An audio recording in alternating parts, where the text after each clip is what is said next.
आज एक कर वजह से तोहार पापा आईसीयू में पड़े। देखिए उनका कंडीशन बहुत सीरियस बा। उनका बहुत मेजर हार्ट अटैक आया है और कोमा में चल गए। आप सब लोग फैसला कर ली ट्विंकल कि हम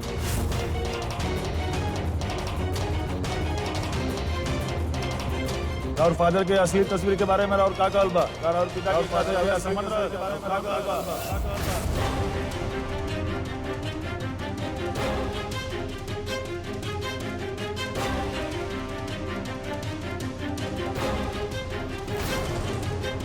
ट्विंकल जी, हमने के सूत्र से पता चल बा रहुआ लगी की जान बन। हाँ, हमके पता रहे।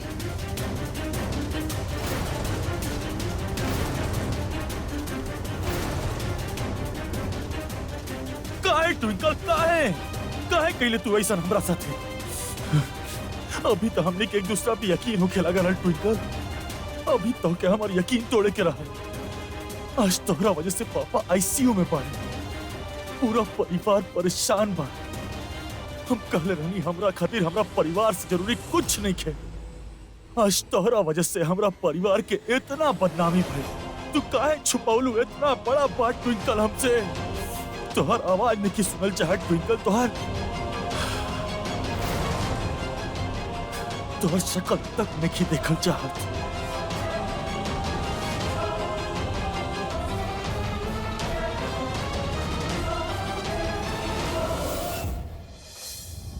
हम जानी ले तो कुछ गलत ना कइले बाड़ू, लेकिन कुंज तो हर पति है। इतना बड़ बात तो के छुपावे के ना चाहत रहे। पुत्र, शादी के रिश्ता जिबाना वो तब कामयाब होखेला जब पति पत्नी अपन सुख दुख के साथ साथ छोट से छोट बात हर डर के आपस में शेयर करे। अगर ऐसा अंडरस्टैंडिंग बाना पुत्र तो कोनो भी मिसअंडरस्टैंडिंग ना होगी। बात छिपैला से रिश्ता कमजोर होखेला पुत्र। और ई मामला में तो तू बहुत लकी बिया। तो कि कुंज जैसन समझदार पति मिलल बा। ई बात भी तू उसे शेयर कर सकत रहल ना पुत्र। लेकिन माँ हम उसे ये बात यहीं से छिपैनी कहे कि हम ओके हर्ट होके से बचावे चाहत रहनी। हम तो कुंज के प्रोटेक्ट ही करत रहनी ना माँ। ओकरा के भी समझे के चाहिए, लेकिन वो तो हमसे इतना गुस्सा होके बैठल बा कि बात भी ना कर रहल बा। हम घर छोड़ के जात रहनी, वो हमके एक बार रोकलस भी ना। देख पुत्र, वो कर भी का सकेला। तू ही देखा, एक तरफ ओकर पापा अस्पताल में बाड़े, दूसरा तरफ ओकर माँ अपन जान देवे के बात कर रहल बानी। कुछ तो हर तरफ से फंस गई होगी ना पुत्र। हाँ तो से नाराज बा, लेकिन ई बात के लेके कि तू इतना बड़ बात शुरू से उसे छिपैलू। आप ठीक कह रहल बानी माँ, लेकिन हम का करी अब? कुंज के कैसे मनाई? हम ओकरा बिना ना जी सकेनी माँ। बड़ा मुश्किल से तो हमने दोनों के बीच सब कुछ ठीक होके जात रहे, और अभी ये सब हो गई। माँ कुछ होके तो ना वाहिगुरु जी पे भरोसा रख पुत्र, वो सब ठीक कर देंगे।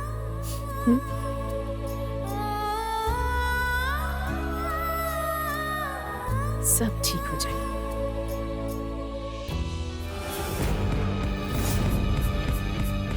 आज आखिरकार तू अपन ट्विंकल के कुंज से दूर कर देले, बहुत दूर। इतना मार खाए के बाद, इतना हारे के बाद आज फाइनली तू जीत गई। युवी जीत गई।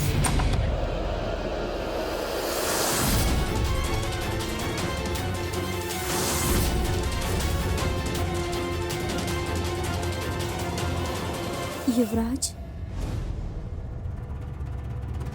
तू ड्रिंक कर रहा बड़ा? तू तो कहले रहला कि तू ड्रिंक ना करेला।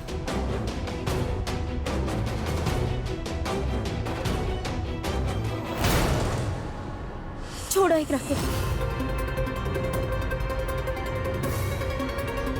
कितना बदबू आ रहा बा। हटा यहाँ से।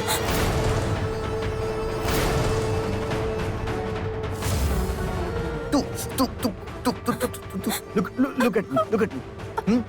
के बाड़ू तू युवराज लूथरा के हाथ से ग्लास छीने वालू? हाँ? Who are you? और एक बात सुन, अपन कान खोल के सुन ले। You don't tell me what to do, when to do, and where to do. Understand? Do you understand? You better understand. अब हटा यहाँ से। हमके सेलिब्रेट करे दा। आज का दिन हमरा खातिर बहुत इंपॉर्टेंट बा। आज युवराज लूथरा आपन जीत के जश्न सेलिब्रेट कर रहा बा। आज तो ट्विंकल तो बहिन के अपन औकात पता लगल बा।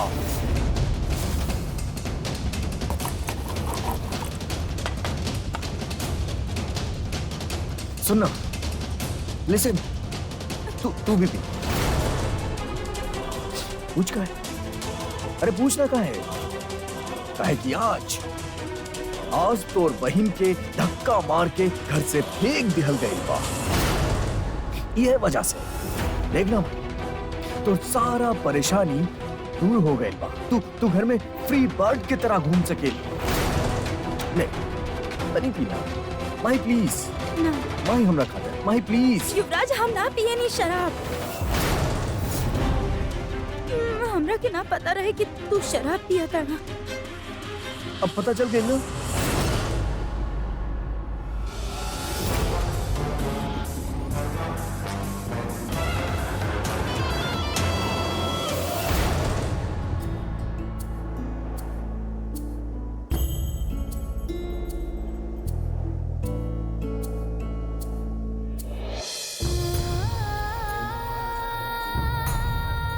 कुंज, एक बार बाहर आ जा।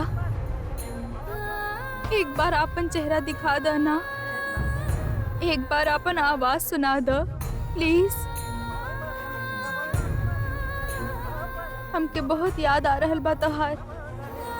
हमके पता बा तू हमसे नाराज बाड़, लेकिन एक बार बाहर आ जा। हम कुछ भी करब, जे तू बोलबो हम करब। प्लीज कुंज।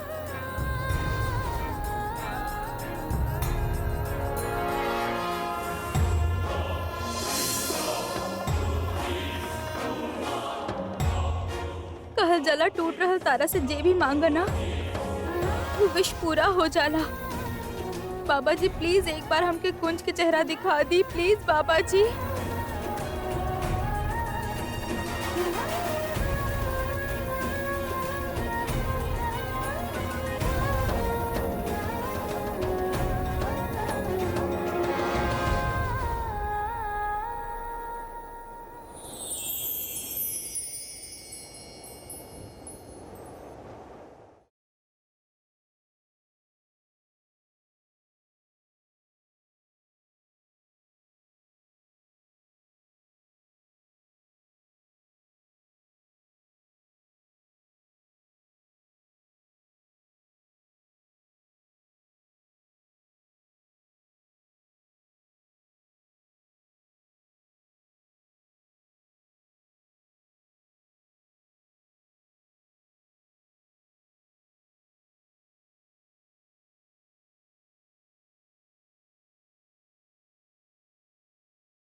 ट्विंकल,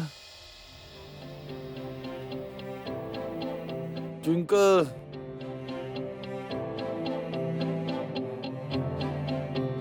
गुड मॉर्निंग कुंज। वॉशरूम में बाड़ू का। हम जल्दी से तैयार हो जाते नहीं, फिर तहार कॉफी लेके आवतानी। अच्छा 1 घंटा मत लगी, हम बहुत लेट हो गई बानी, हमार कॉलेज बा। हाँ हाँ, बाथरूम में 1 घंटा ना लगाई। तू भी जल्दी उठ जा, कॉलेज जाए के बा ना। अच्छा सुनो, साथ में कॉफी दे दिया प्लीज। हम्म?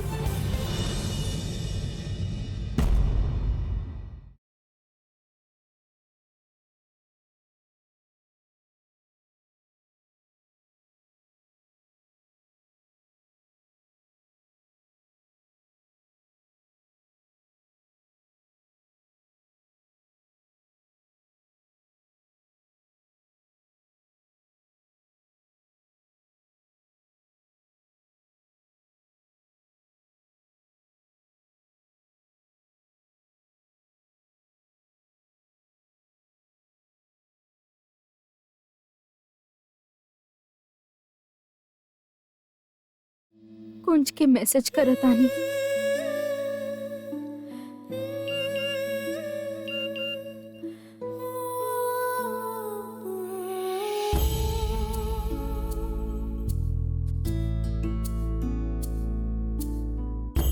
कुंज प्लीज प्लीज एक बार रिप्लाई कर दो।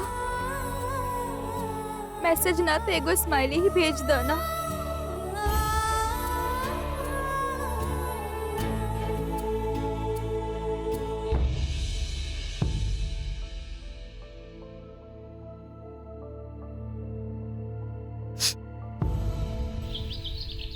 लीला जी, हमके तो समझ में ही ना रहल कि हम कैसे कही। आपन सफाई खातिर शब्द ही ना बचल बा हमरे पास। कल रात सब कुछ बहुत जल्दी जल्दी भेल। वहाँ अस्पताल में मोनू सीरियस बा और यहाँ उषा चाकू उठा लेने रहे अपन हाथ काटे खातिर। सबकर जज्बात आपे में ना रहल और हम वहाँ खड़ा रह गए। हमके माफ कर दी। हम ट्विंकल के घर से जात समय रोक ना पाईनी। अरे अरे, आप काहे माफी मांग रहे बानी? एमे आपके कोनो गलती नहीं की। हम उषा जी के नाराजगी समझ सकेनी। भले उनके मनावे में और उनके समझावे में वक्त लागी, लेकिन हमके यकीन बा कि वो समझ चाहिए। लेकिन ये वक्त सबसे ज्यादा जरूरी बा कि कुंज ट्विंकल के माफ कर देवे। वो दोनों में बातचीत होकर बहुते जरूरी बा, तब जाके उनकर फासला कम होगी। आप सही कह रहल बानी, बिल्कुल सही कह रहल बानी। कुंज, बेबे सब लोग कहाँ बड़े? पापा के समय हॉस्पिटल में के बा? पुत्र उषा और आनंद गई बाड़े अस्पताल, तो चिंता ना करा। हमने के पास आके बैठा बैठा ना, तो उसे जरूरी बात करे के बा। अच्छा कुंज पुत्र, हम जानत बानी कि तू ट्विंकल से बहुत नाराज बानी और होके के भी चाहिए। इतना बड़ बात तो उसे छिपैलस, ठीक ना कैलस। लेकिन पुत्र, तू ओकरा के चंगा तरह से जाने लगा। वो कुछ भी जानबूझ के ना कैले दिया पुत्र। नादानी में ही सही, लेकिन ओके सच में ही लागत रहे पुत्र कि घर पे आई मुसीबत से वो आपे निपट ले। वो तो के दुख ना पहुंचावे चाहत रही पुत्र, यही से ही बात तो से छिपैलस। ओकरा माफ कर दा पुत्र। कहे कि अगर तू ओकरा माफ ना करबा तो वो ओही जे परेशान होगी और तू यहाँ। हाँ पुत्र, इस सच बात बा। देख पुत्र, अगर घर के बहू घर छोड़ के चल जावे ना तो अब शगुन हो खेला, बहुत बुरा बात हो खेले। मन ली कि वो गलती कैलस, बहुते बड़ भूल कैलस, लेकिन तू कबो गलती ना कैला। याद बा जब यूवी ड्रामा करत रहे पागलपन के और ट्विंकल तो के बार बार इहे समझावे के कोशिश करत रहे कि यूवी गलत बा, फिर भी तू यूवी के साथ देले रहला कि ना? बतावा हमके, तू भी तो गलती कैले बा ना और ट्विंकल तोरा के माफ कर गए। देख पुत्र, आपन नाराजगी छोड़ा और जा हमार बहू के वापस ले आवा। जा ट्विंकल के लिए आवा पुत्र।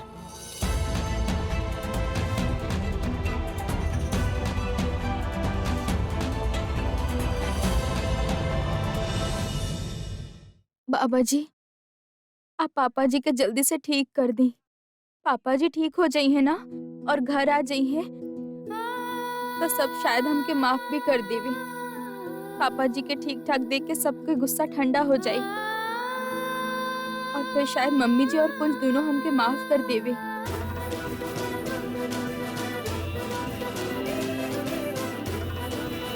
बाबा जी हमके पता बा कि कुंज और हमारे रिश्ता के इम्तिहान के घड़ी बा। हमनी के टेस्टिंग टाइम बा, लेकिन बाबा जी हम जे कईनी वो कुंज के हर्ट होके से बचावे खातिर कईनी। हम जानबूझ के तक कुछ ना कईनी ना।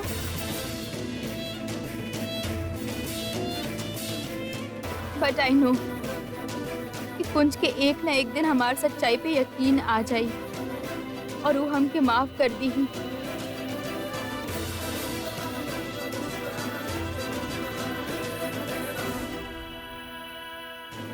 कुंज हमके इतना अच्छा से जानेला, वो हमसे ज्यादा टाइम नाराज थोड़े ना रह सकेला। जैसे ही होकर गुस्सा ठंडा होके ना, वो दौड़ल दौड़ल आई हमरा से बात करे खातिर।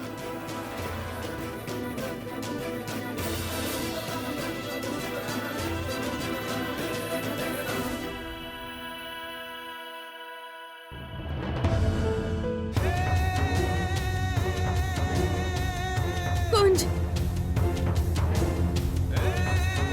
थैंक यू बाबा जी।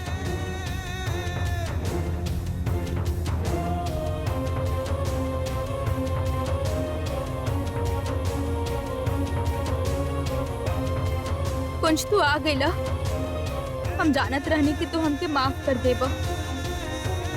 आई एम सॉरी कुंज। माँ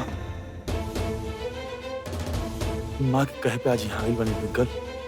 मतलब तू हम हमेशा तोहरा मॉम के उहे दर्जा दिले बानी जो अपना माँ के। बहुत इज्जत करे नहीं हम उनका दुखी ना देख सके। तू ये चाहत बड़ी कि हम भूल जाए जो भी भइल बा। माफ कर दी तो के हमने दोनों दोबारा से एक हो जाए।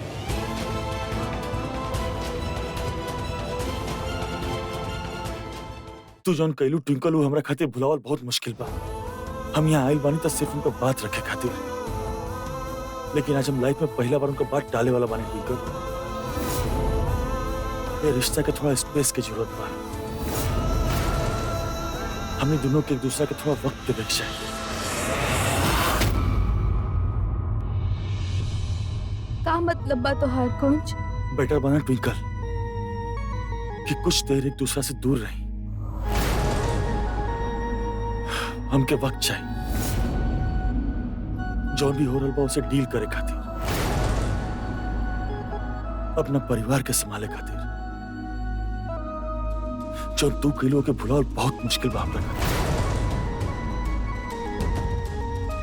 तू रोज हमसे माफी मांगत रहबू और पता ना हम कब तो के माफ कर पाए।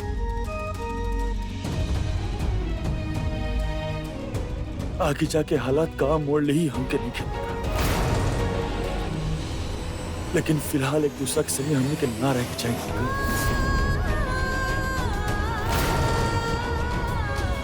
We both need a break from each other.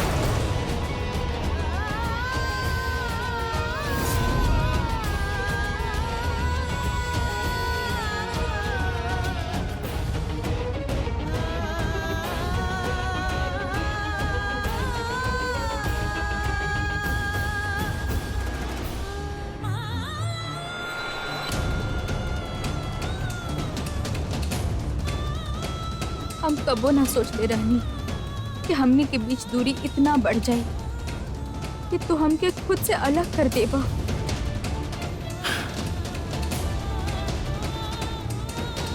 चौथ पानी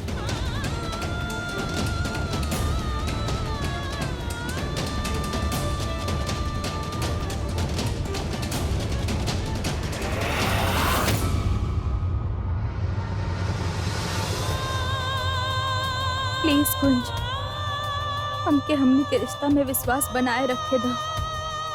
एक बार पलट के देखा प्लीज। एक बार तो यकीन दिलावा कि हमनी के बीच सब कुछ ठीक हो सकेला। एक बार पलट के देख लो कुंज, एक बार।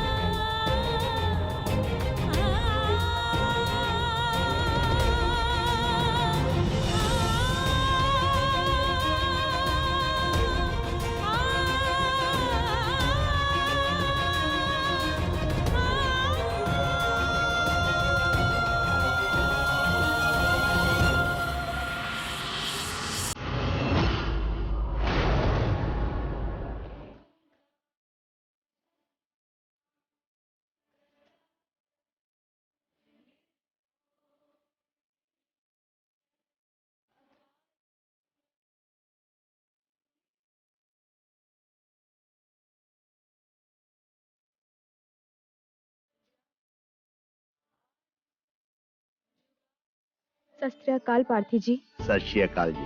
पार्थी जी, हमारे ससुर जी के तबीयत खराब बा और वो जल्दी से ठीक हो जाए एक खातिर हम और हमारे पति उनका खातिर अरदास करावे चाहत बानी। आज हो पाई?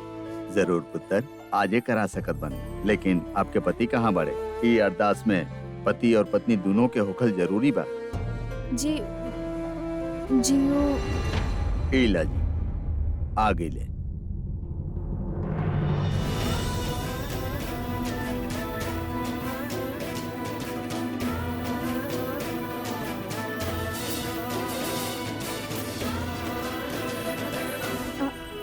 सत श्री अकाल जी। सत श्री अकाल जी। आई उषा जी।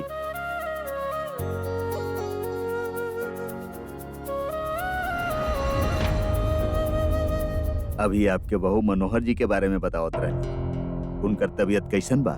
जी वो ठीक नहीं खे बाढ़न। आप चिंता मत करें जी, वाहे गुरु जी चाहिए तो सब ठीक हो जाए। आपके बहू उनका खातिर अरदास करावल चाहते हैं।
कुछ प्लीज हमारी बात तो सुनो। एक बार कहला के बाद तोरा बात समझ में ना आवेला। दूर रहा हमार बेटा से, ई तोरा से बात ना करे चाहेला। माँ प्लीज चली यहाँ से। मत रोका हमरा के कुंज, आज हमरा के ये लड़की के समझा ही लेवे दा।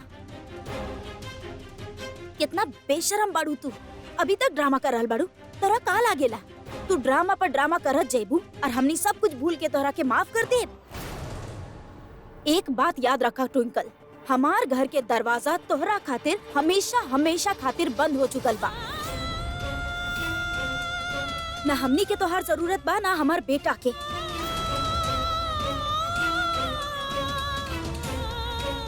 दूर हो जा हमनी के जिंदगी से।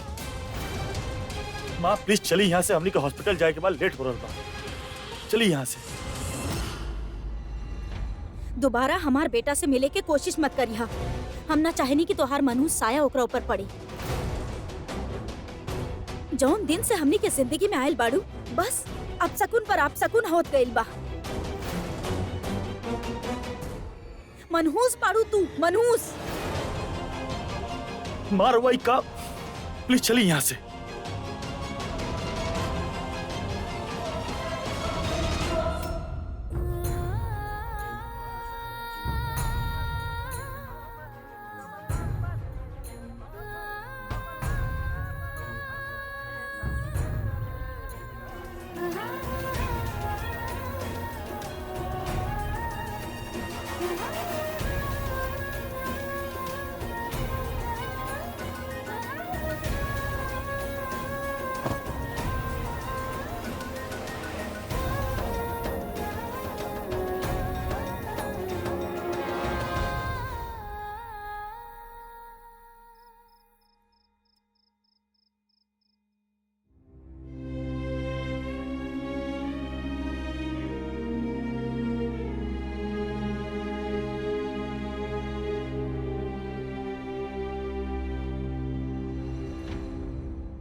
पुत्र, तू दोपहर से कुछ न खैलू। चला थोड़ा सा रोटी खा ला। माँ हमके भूख नहीं लागल, अरे? लेकिन आप 2 मिनट हमरा पास बैठी, हमके आपसे बात करे के बा। कहाँ भइल पुत्र? माँ हमके कुंज के बहुत टेंशन हो रहल बा। पता ना कुंज कुछ खैले होखी कि ना। माँ जब भी वो परेशान होखेला ना, खायल पियल सब छोड़ के बैठ जाला, बिल्कुल बच्चन के जैसे जिद करेला। आप एक बार प्लीज ओकरा के कॉल करी ना, उससे पूछिए वो कुछ खैलस। कमाल है, कल तक हम ई चिंता में लागल रहत रहनी हमार ट्विंकल कुछ खैले होखी कि ना। आज हमार छोट से ट्विंकल इतना बड़ हो गई बिया कि ओके अपन पति के चिंता बा कि वो कुछ खैले बाकी ना। बहुत अच्छा लागल पुत्र, कुछ खातिर तोहारी परवाह देख के। कौनो बात ना, हम अभी फोन लगावत बानी ओकरा के।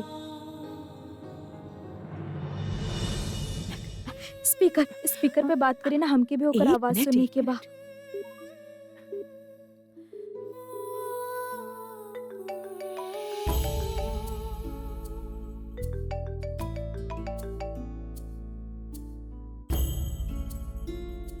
हेलो। हेलो कुंज पुत्र, हम तोरा के डिस्टर्ब तो ना कईनी ना? ना माँ बोली ना। पुत्र, हम जाने ली कि तोहार परिवार पे ए वक्त बहुत बड़ मुसीबत आ गई बा। हम तोहरे और ट्विंकल के बीच जे दूरी बा ओकर बारे में बात भी ना करे चाहत बानी, काहे कि हमके पता बा पुत्र कि तोके थोड़ा सा वक्त चाहिए। ओकरे बाद तू और ट्विंकल फिर से एक हो जाइबा।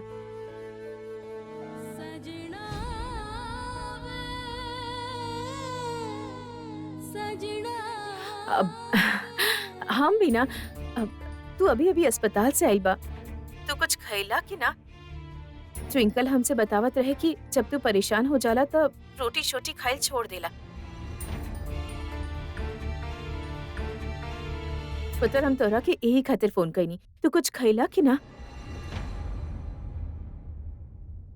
हाँ जी माँ, हम खा लेनी, फिक्र मत करी। काहे झूठ बोल रहल बाड़ा? जब भी तू ऐसे केहू के दिल रखे खातिर झूठ बोलेला ना, तो पता चल जाला कुंज। और जब झूठ बोले ना आवेला तो काहे बोलेला?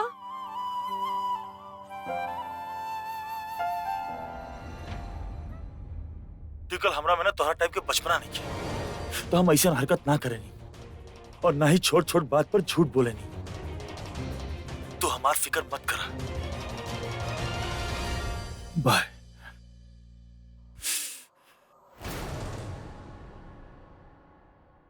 हमके भी खुद के जैसे समझे लेगा ही, एक जैसे बचकानी हरकत ना करे नहीं हम, और खाना ना खाई ना एक स्टाइल की हमार।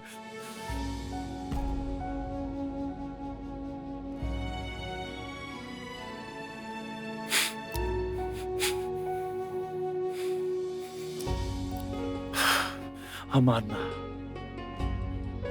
पुत्र, सब ठीक हो जाए। माँ हमके एक बार कुंज से मिलके अकेले में बात कइल बहुत जरूरी बा, काहे कि फोन पे तो हम ओकरा कुछ ना समझा पाए। हम उसे अकेले कैसे मिली? वो इतना गुस्सा में बा, वो कबो हमसे मिले खातिर रेडी ना होखी। हम का करी माँ? सही करल बाड़ू तू। कुंज शायद तो उसे अकेले में बात करे खातिर तैयार ना होगी, लेकिन बेबे और हम मिल के ई बात के कौनो न कौनो हल जरूर निकालब। तू दोनों के बात करे कि एक मौका तो मिले के ही चाहिए। बेबे, हमनी के कुछ भी कह के ट्विंकल और कुंज के बात करवावे के ही पड़ी, ताकि वो एक दूसरा के मन के बात जान सके। अगर वो एक दूसरा से बात ना करी है तो उनके बीच की दूरी कैसे मिटी बेबे? लेकिन कुंज ट्विंकल से इतना नाराज बा, समझ में ना रहल बा कि उनकर बात करवाई तो कैसे। आप फिकर ना करी लीला जी, हमरे पास एगो बहुत अच्छा आइडिया बा, जौने से कुंज और ट्विंकल के अकेला रहे के मौका भी मिली और ट्विंकल के अपन सफाई पेश करे के भी। कैसन आइडिया बेबे, बतावत बानी।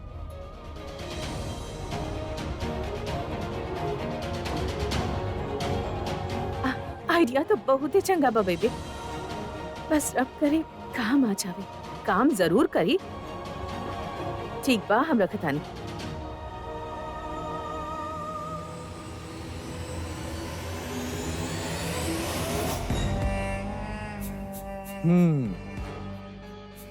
कुंज और ट्विंकल के मिलावे के नया आइडिया सुपर। आप लोग के सीरियसली लगेला कि यूवी के होत आपकी ये आइडिया वर्क कर जाई। ठीक बा, ट्राई करके देख ली बेबे। लेकिन यूवी के होत ट्विंकल और कुंज कबो एक ना हो पाई, कबो ना।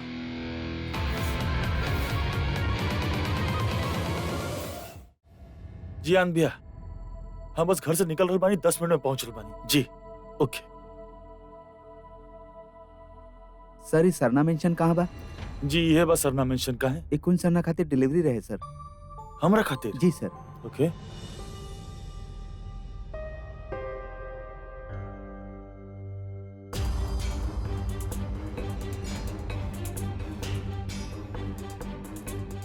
ट्विंकल? सर, ये कुंज सरना कहाँ मिली है? जी हम ही बानी कुन Sarna.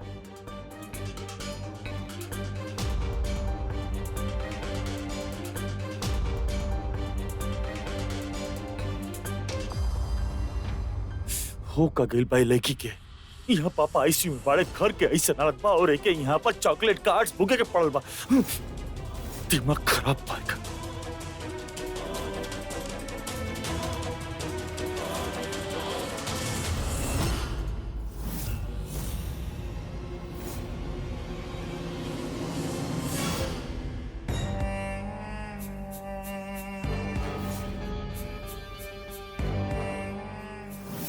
How rude is that, कुंज? How rude! इतना टेस्टी चॉकलेट्स के वो फेंके रखा।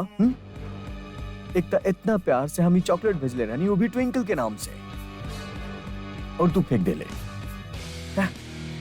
चलो कोनो बात नहीं, ये तो बस शुरुआत बा। अभी तो बस ट्रेलर भइल बा, पिक्चर तो अभी बाकी बा हमार दोस्त।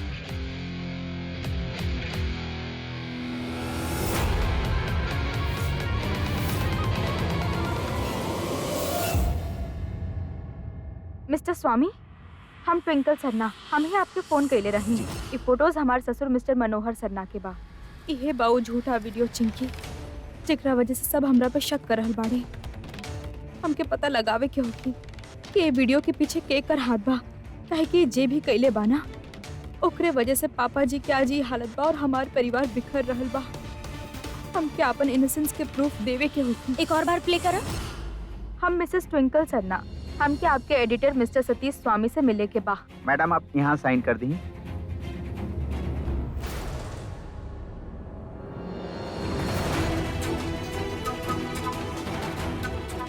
एक मिनट, का भइल?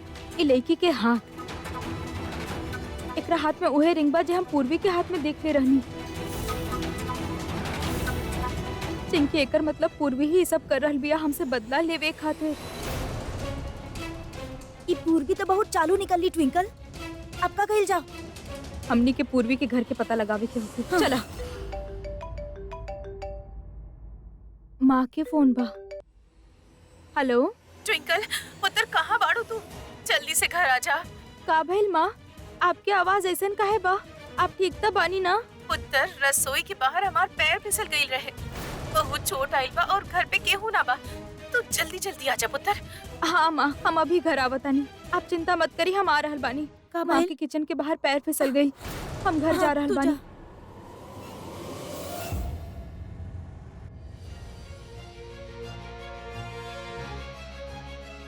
माँ, माँ कहाँ बानी आप?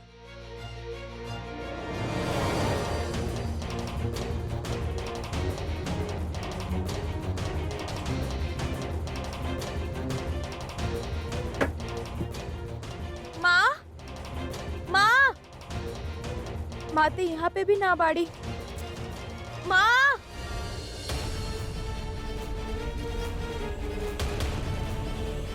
थैंक गॉड माँ हमके फोन कर दिली। आई होप वो ठीक होके। ये ट्विंकल पता नहीं कहाँ चल गई।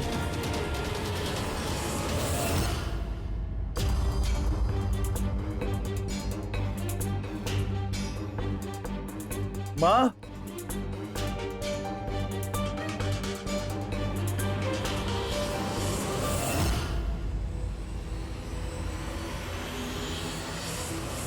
बेबे, हमनी के प्लान कामयाब होगी ना? हाँ लीला जी, कुंज और ट्विंकल के एक दूसरा से बात करब बहुते जरूरी बा और हमके लागता ये तरीका बिल्कुल सही बा। जब तक कुंज और ट्विंकल के सुलह ना होत, हमनी के घर तब बिखरल ही रही ना। ये दोनों ए तरह शुरुआत में एक दूसरा से झगड़ा करी हैं, लेकिन कम से कम बातचीत तक करी हैं और हमनी की कोशिश कामयाब होगी। हाउ क्यूट। आप दोनों सीनियर सिटीजन्स मिलके कितना अच्छा प्लान बनैले बानी, कितना अच्छा। लेकिन ई प्लान में यूवी भी अब इन्वॉल्व हो गइल बा। तनी त टेस्ट तो बनेला ना बॉस। ये खातिर अब देखिए आपके ई प्लान में यूवी का टशन इंक्लूड करी। माँ कहाँ?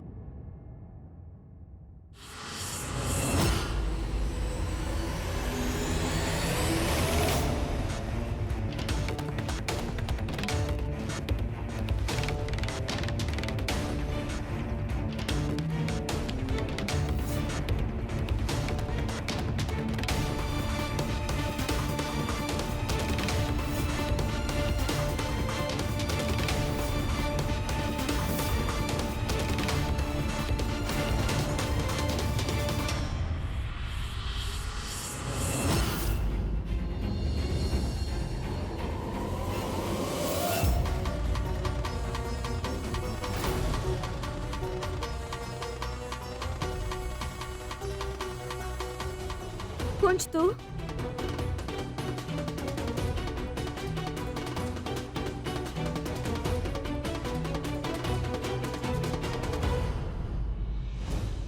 तू कहलो सब? तू माँ के बोल के हमके फोन करवेलू? ये सब का बोल रहल बड़ा? ये हम बस ट्विंकल, होगा गइल बा तोके। कितना झूठ बोलबू? अपना झूठ में माँ के भी शामिल कर लियो तू। कुंज, हम झूठ नहीं की बोलनी और माँ से तो बस हमारे ट्विंकल, कोनो इंटरेस्ट नहीं है हमके तोसे बात करे में। और ये सब का कर रहल बाड़ तू? मतलब इतना इनसेंसिटिव कैसे हो सकेलू? का बाई सब? ये चीप सा सेटअप, ये सब का बाई? कैंडल्स, ये फूल, का बाई? तोके का लगत बा ये सब करके सब ठीक हो जाए हमनी दोनों में? Do you know the situation right now? इतना इनसेंसिटिव, इतना ना समझ तू कैसे हो सकेलू ट्विंकल?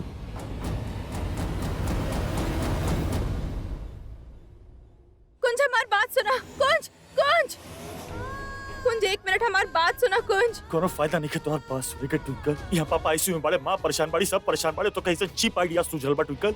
सुबह से कबो चॉकलेट्स, कबो फ्लावर, कबो ई, कबो ऊ।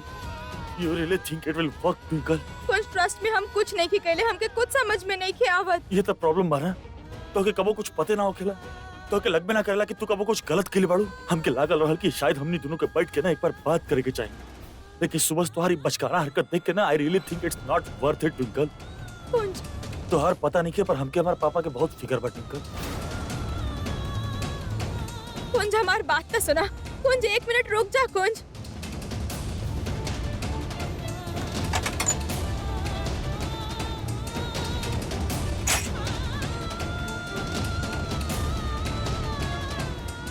तो के ये भी नहीं के पता कि दरवाजा किसे लॉक बा। हमके सच में नहीं के पता कुंज।